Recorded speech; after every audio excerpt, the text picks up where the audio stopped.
প্রশ্ন করবেন। খালিদ হাসান, জি আপনি প্রশ্ন করুন।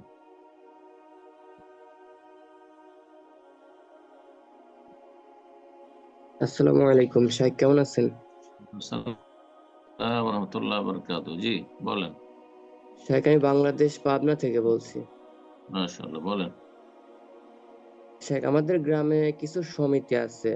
সেই সমিতিতে কিছু নির্দিষ্ট আম, সদস্য থাকে, 40 জন বা 50 জন সদস্য থাকে।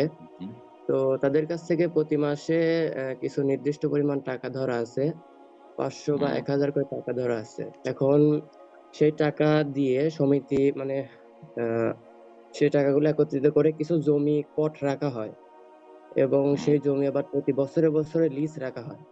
মানে এটা নির্দিষ্ট সময়ের জন্য করা হয়, 5 বছর বা 10 বছরের জন্য করা হয়। 10 বছর পরে কট এটা হচ্ছে কট সম্পূর্ণ। কট কট কট মানে বন্ধক। কট মানে হ্যাঁ, বন্ধক, হ্যাঁ, আপনাদের ভাষায় যেটা কট বলছেন, তাই না? যে হ্যাঁ, জমি রেখে বন্ধক নিল, বন্ধক। ফসল ফেললো, ওই টাকাটা ওদেরকে দিয়েছে, ধার দিয়েছে, তারপরে উঠিয়ে নেয় তাদের কাছে, এটাই তো? হ্যাঁ, হ্যাঁ, এটা ওই জমি হারাম আবার লিজ হারাম রাখা হয় প্রতি বছরে বছরে। হারাম না, হারাম। এই কট কট হারাম, জায়েজ নয় এটা, সুদ এটা। লিজ পরের বিষয়, কিন্তু কটই হারাম, জায়েজ নয় এসব। সমিতি জায়েজ, কিন্তু সমিতি তো না জায়েজ কখন হবে? সমিতি মাসের মাস টাকা জমা করে, কয়েকজন 40 জন জমা করলো, একজন নেবে এই মাসে একটা বড় অ্যামাউন্ট পেয়ে গেল, তার কাজে লাগবে।